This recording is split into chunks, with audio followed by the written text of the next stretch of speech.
예, 수고 많으십니다. 더불어민주당의 대전 유성구 갑 출신 조승래입니다. 먼저 부총리께 여쭙겠습니다. 네. 실제로 우리가 이제 추경을 편성해서 제출한 지가 이제 얼추 석 달 가까이 돼가지 않습니까? 네. 그러면 그 석 달 동안 많은 변화 요인이 있었는데 네. 추경의 필요성이 더 커졌다고 생각하십니까? 작아졌다고 생각하십니까? 더 커졌다고 생각합니다. 어떤 측면에서 커졌다고 생각하십니까? 네. 어떤 측면에서요?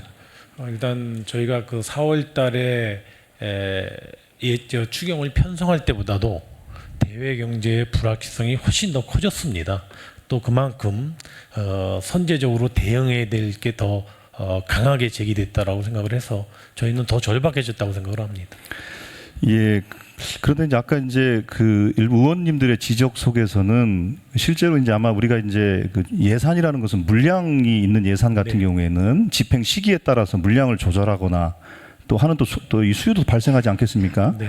그러니까 결국 이제 집행을 제대로 할 수 있냐 이런 여부의 문제일 텐데 실제로 그런 측면에서 좀 미세하게 조정할 부분도 있겠죠. 예산 저희가 추경안 편성한 것 중에서 개월수로 적산 기초가 돼 있는 게 있습니다. 이래서 4월 달에 저희가 제출했기 때문에 5월부터 집행한다고 치면 6개월 내지 7개월로 적산 기초가 돼 있는 것들은 7월 말에 확정이 된다면 제가 보기에 한 1, 2개월 정도 줄어들어서 저절로 예산 규모가 줄어드는 것도 일부 사업이 있습니다. 저희도 그걸 한번 파악을 해봤는데요. 대부분은 그런 사업들이 뭐 기간하고 연동되는 게 많지는 않지만 그런 사업들에 대해서는 조정이 필요하다고 봅니다. 예, 그렇게 이제 시기에 따라서 이제 조정이 필요한 부분들은 이렇게 조정을 하면 될 것 같고요. 또 부총리 말씀하신 것처럼 새로운 수요가 생긴 부분에 대해서는 우리가 또 과감하게 논의를 통해서 또 반영을 해야 될 것 같은데 아까 앞서서 뭐 그 일본의 무역 보복에 따른 이제 대응 예산이 필요하다고 말씀을 하셨는데 현재 정부에서 가지고 있는 그 이 예산 규모는 어느 정도 됩니까? 예, 좀 말씀드리겠습니다. 정부가 19년도 예산에서도 소재 부품 장비를 위한 R&D 예산이 이미 있습니다. 그런 사업들에 대해서 이미 기정 예산에 있어서 착실하게 추진하고 있고요. 이번에 일본의 수출 제한 조치로 인해서 이와 같은 소재 장비 부품에 대한 경쟁력 강화라든가 또는 국산화를 좀 앞당기기 위해서 뭘 할 수 있는가를 정부와 관계부처 간에 파악을 해본 것이고요. 이거에 대한 대응은 2020년도 예산에 반영해서 할 것인지 아니면 기정 예산을 어떻게 돌려서 하든지 예비비를 쓸 것인지 아니면 마침 추경이 국회에서 논의가 되니까 추경에다가 반영을 해서 당겨서 아예 조기에 이렇게 착수토록 국회의 허락을 받아서 하는 것이 어떤지 세 가지 방안을 다 연구 검토를 했고요. 그중에서 내년 예산에 하는 거는 정식이지만은 너무 당장 올해라도 하반기에 할 거는 조치가 필요하다고 판단됐고요. 규모상 예비비로 하기에는 또는 기정 예산을 전용해서 하기에는 규모가 1,000억 단위가 넘어가서 좀 어렵다고 봤습니다. 그래서 저희가 부처한테 지난주에 올해 하반기에 급속하게 시간을 다투면서 해야 될 거를 좀 제출해달라 해가지고 잠정적으로 1차적으로 저희가 모아본 게 한 1,200~300억 정도가 1,200~300억. 예. 그래서 제가 총리님께 그 말씀을 드렸고요. 그러나 이 사안이 조금 더 시간이 지나면서 그리고 부처가 추경해서 이 금년도 하반기에 시급하게 해야 되는 사업들을 저희한테 계속 제출을 해주고 있고요. 그런 사안들이 오늘 이제 상임위에서도 논의가 됐던 겁니다. 그래서 그 규모가 아마 저희가 얼추 1차적으로 한번 판단해 본 한 것이 최소 1,200~300억 정도가 돼 있고요. 저는 국회에서 충분한 논의를 해주셔서 그것이 올해 하반기에 꼭 필요한 사업들은 좀 반영해 주셨으면 하고요. 그 규모가 얼마인지에 대해서는 저는 국회에서 판단해 주시면 될 것 같습니다. 아마 저희가 부처에서 계속 요구된 걸로 봐서는 저희는 한 1,200억보다는 한 2배 수준 정도가 되지 않을까, 이상이 되지 않을까 이렇게 생각을 하고 있는데요. 그 규모나 사업 내용은 아무래도 국회하고 또 예결위하고 충분히 협의가 필요할 걸로 생각이 됩니다. 예, 물론 이제 충분히 협의를 통해서 그 규모를 결정을 해야겠지만 그러나 이제 우리가 그 이제 시급성이나 시의성이라는 측면에서 봤을 때 추경의 시계라는 것은 제한적인 시간을 통해서 돌아가는 거 아니겠습니까? 그러면 그 제한적인 시간 동안 우리가 의사결정을 해야 되기 때문에 의사결정에 지체되지 않도록 정확하게 판단을 하셔가지고 정부 차원의 안을 국회에 좀 제출하는 게 저는 무엇보다 필요하다고 생각하고 있습니다. 뭐 국회에서 요청하면 저희도 검토해서 제공해 드릴 수 있겠습니다. 그거는 저는 그 우리가 공식적으로 좀 집행부 정부가 좀 준비를 해서 좀 제출하시는 게 필요하지 않나 싶은 생각을 갖고 있습니다. 그거 좀 검토하셔가지고 그 얘기를 위원장님이나 간사들과 좀 상의하셔서 그걸 한번 판단해 보시면 어떨까 싶습니다. 예, 그렇게 이제 제안을 드리겠고요. 그 실제로 우리가 뭐 계속 부처님께 여쭙겠습니다. 경기가 계속 안 좋다라는 거에 대해서는 뭐 누가 부인할 사람은 아무도 없을 겁니다. 그러나 이 요인이 어디에 있느냐에 대해서는 약간 좀 다른 견해가 있을 수 있고 또 처방에 대해서도 다른 판단을 할 수 있는 것 같습니다. 근데 저는 좀 구조적인 요인이 좀 중요하다 이렇게 보고 있습니다. 구조적인 측면이라는 건 여러 가지 측면이 있을 텐데 산업 구조의 변화라는 측면도 있을 것이고 사람들의 생활하고 또 문화를 향유하는 사람들의 생활 패턴도 바뀌었고 또 기술 발전에 따라서 또 이 병무된 모양도 있고 또 무엇보다도 중요한 부분이 또 인구 구조의 변화가 저는 가장 크다고 생각을 하고 있습니다. 그래서 정부 차원에서도 인구 TF를 만들어서 한동안 좀 가동을 하셨다고 들었는데 그건 지금도 가동하고 계십니까? 예, 가동하고 있습니다. 그러면 그 TF 통해서 논의된 내용들은 어느 정도 뒤에 가시화가 됩니까? 저희가 지난 3월, 3, 4월부터 TF를 가동을 했고요. 사실 TF 내용이 인구 구조, 고령화가 급속하게 진행이 되면서 인구 구조가 변화가 되기 때문에 정부의 정책도 그와 같은 인구 변화에 맞춰서 좀 달라져야 되겠다 해서 주로 관계부처 간에 10개의 작업반을 구성해서 그와 같은 정책 변화 어떻게 되든지 또 뭘 대응해야 되는지를 검토를 1차적으로 해왔고요. 주로 이제까지는 그와 관련되는 아젠다를 갖다가 추출해내고 검토의 방향을 설정하는데 1차적으로 목적을 둬서 제가 보건대 다음 달 정도면 1차적인 검토 결과는 어느 정도 마무리될 수 있을 걸로 생각이 되고요. 그 이후에 저희는 이 TF를 계속 가동해서 조금 더 그와 같은 정책 방향성을 구체화해 나가는 TF 운영을 계속 가동할 생각입니다. 예. 그 예를 들면 그렇습니다. 지금 이제 지자체 차원에서도 그러니까 이제 그 국가는 이제 그 최상위 계획이라 하면 국토종합계획입니까? 뭐 그렇다고 봐야겠죠. 예. 그렇죠. 예. 부처마다도 예. 그 외에 사실은 뭐 종합계획은 없으니까요, 국가에. 그리고 이제 광역이나 기초 단위의 또 시, 도의 또 종합계획이라는 게 있지 않습니까? 거기에 보면 계획인구라는 게 나와요. 그렇지 않습니까? 계획인구에 따라서 도시계획을 하는데 아직까지도 많은 그 지자체들은 인구가 계속 늘 거라는 가정을 가지고 도시계획을 합니다. 예를 들면 제가 이제 속해 있는 대전시 같은 경우에 153만을 피크로 해서 지금 한 148만까지 떨어져 있는데 여전히 계획 인구는 155만으로 두고 있습니다. 근데 155만을 만들기 쉽지가 않아요. 네.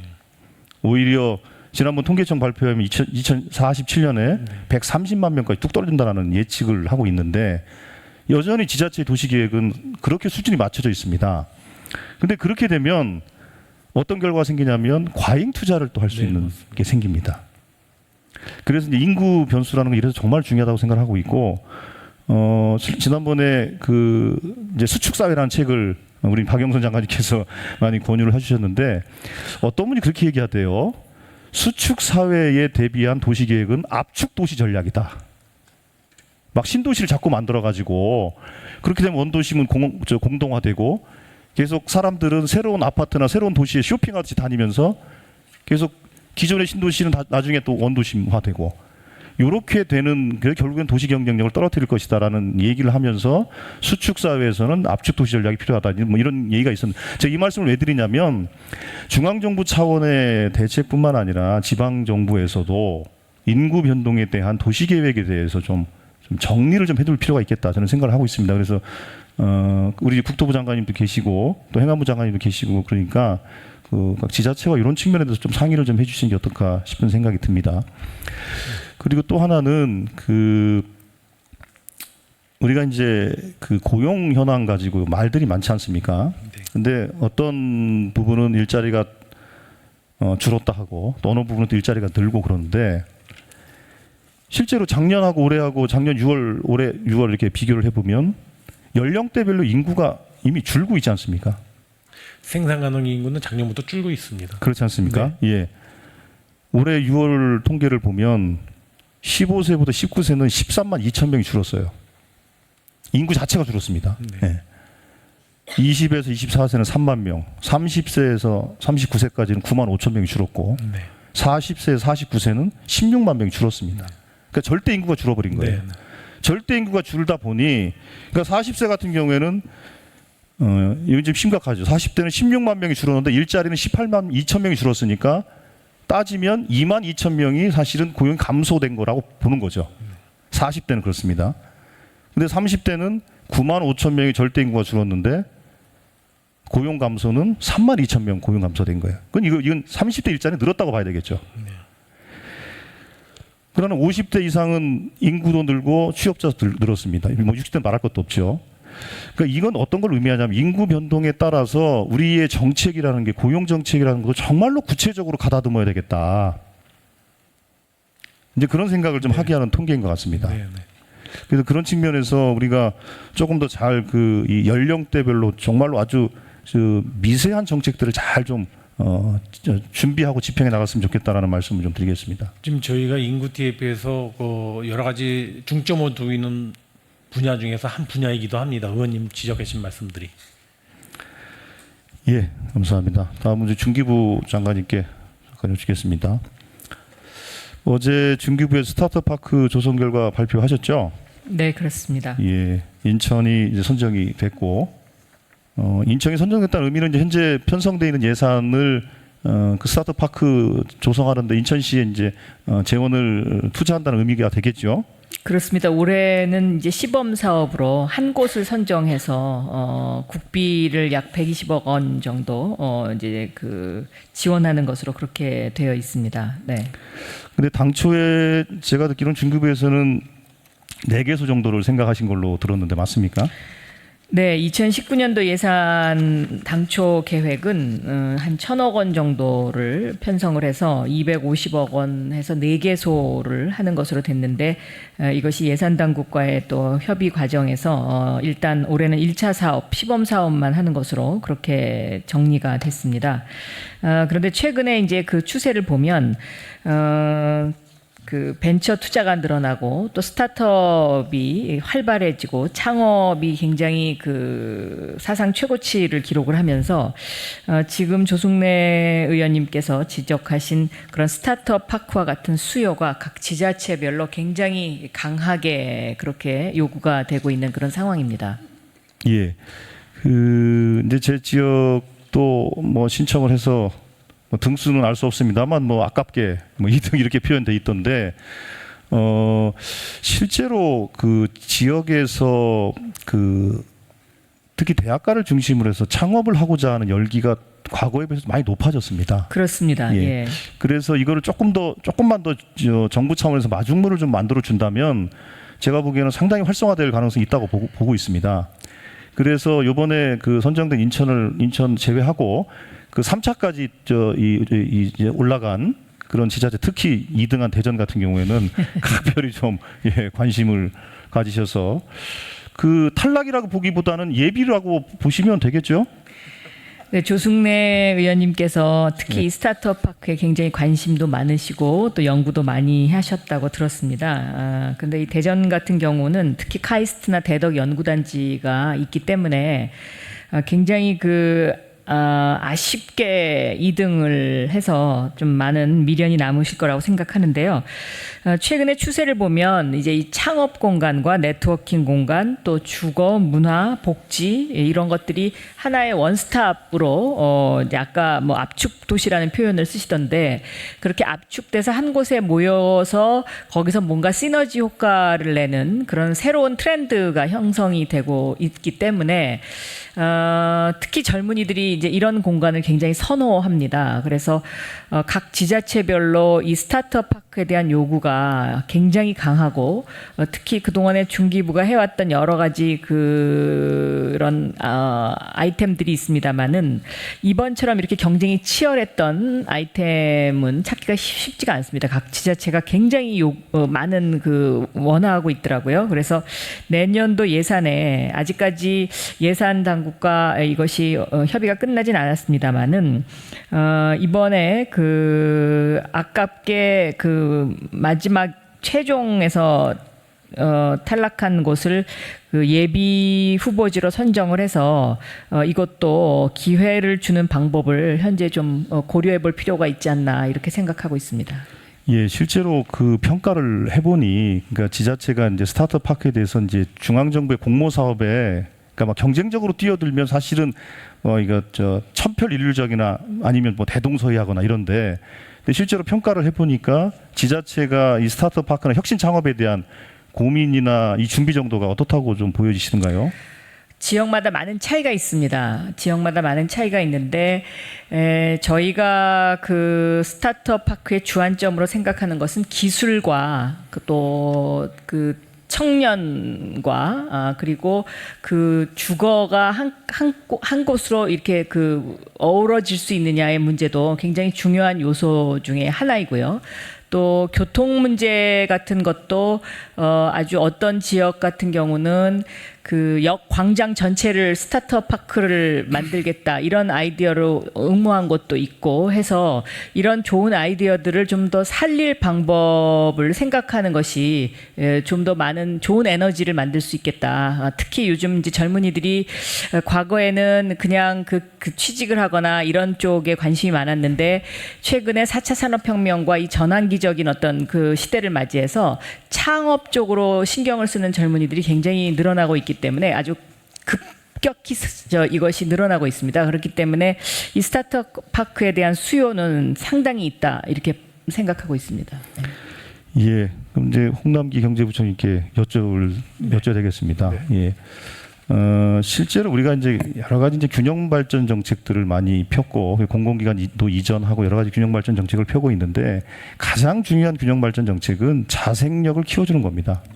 특히나 지역에서의 산업 생태계를 잘 구축해 주는 것이 저는 무엇보다도 중요한 균형 발전 정책의 가장 핵심적 수단이라고 생각을 하고 있습니다. 그런 측면에서 조금 전에 우리 박영선 중기부 장관님께서 말씀하신 이 스타트업 파크를 중심으로 하는 지역의 혁신 창업 이 열기가 저는 정말로 중요하다고 생각을 하고 있습니다.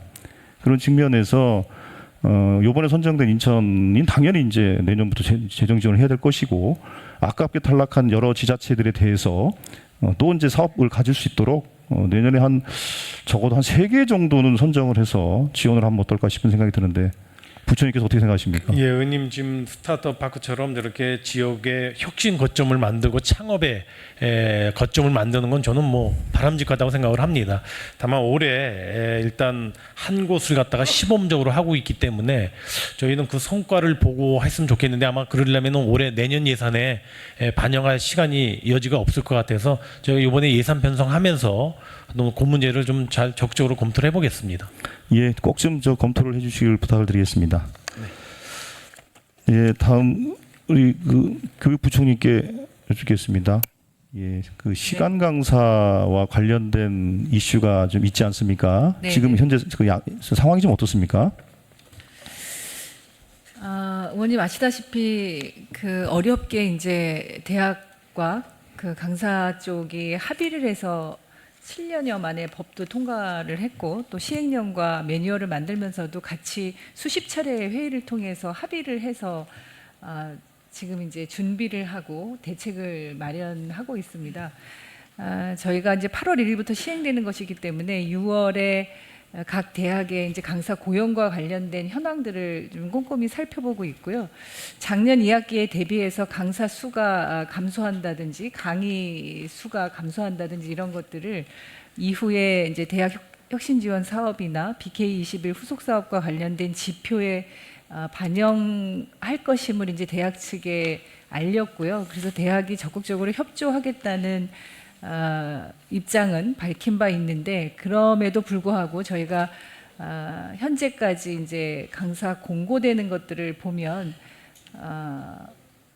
결과적으로는 강사 수가 감소하는 것으로 그래서 좀 현장에 우려들이 있는 것으로 확인하고 있고 해서 이번 추경에도 시간 강사들의 연구비를 그러니까 안정적인 연구를 지속할 수 있도록 연구비 지원을 위한 280억 예산을 이제 추경에 요청을 드려놓고 있는데요. 이번 추경만이 아니라 학문 후속 세대의 안정적 연구를 위한 내년 예산 그리고 좀 제도적인 뒷받침을 하기 위한 노력들을 지속적으로 하고자 합니다. 예. 그러면 올해 추경에 요청한 게 280억이죠. 네네. 280억이고 우리 그 국회 교육위원회에서도 논의를 통해서 증액 요청이 많이 있었습니다. 그러나 증액 의결을 하진 못했지만 그 부대 의견에 증액이 필요한 것으로 그렇게 의견을 달았습니다. 그거 알고 계시죠? 예, 감사하게도 증액 의견을 부대 의견이긴 하지만 이제 그 담아 주셔서 감사드리고요. 저희가 주로 이제 인문사회 분야의 그 학문흥 속세대의 연구 지원을 위한 예산으로 편성을 추경 요청을 드린 건데요. 인문사회 분야만 해도 3만 명이 넘는 강사들이 있고 강사가 일자리를 잃거나 하면 인문사회 분야가 우선 많이 잃게 되는 현상이 나타나고 또 상대적으로 이공계는 이제 다른 연구소나 이런 그 취업이나 다른 기회들을 제공받게 되는데 비교했을 때 상대적으로 인문사회 분야는 굉장히 열악한 환경인 것이 사실입니다. 그래서 인문사회 분야의 학문후 속세대 연구비 지원과 관련해서 조금 더 증액할 수 있으면 적극적으로 저희도 노력하겠다는 말씀을 드리고 예결위에서도 여러 의원님들께서 관심 있게 봐주시고 이 증액을 위해서 이렇게 좀 함께 해주시면 좋겠습니다. 예, 그 뭐 시간 강사 지원하는 것이 추경 편성 요건에 해당하냐라는 뭐 이런 문제제기가 있을 수 있습니다만. 이제 국회 교육위원회에 이제 그 검토 보고서에 따르더라도 또 국가재정법상에 따르더라도 이게 긴급한 필요성이 있는 것으로 저희들은 인정을 했습니다. 그런 측면에서 추경 편성 요건이 된다라고 우리는 판단을 했기 때문에 그런 측면을 고려해서 증액할 것을 저는 요청. 예, 저희도 적극적으로 함께 노력하도록 하겠습니다. 고맙습니다. 예, 수고하셨습니다. 다음은 자유한국당 소속 존경하는 정점식 의원 질의해 주시기 바랍니다.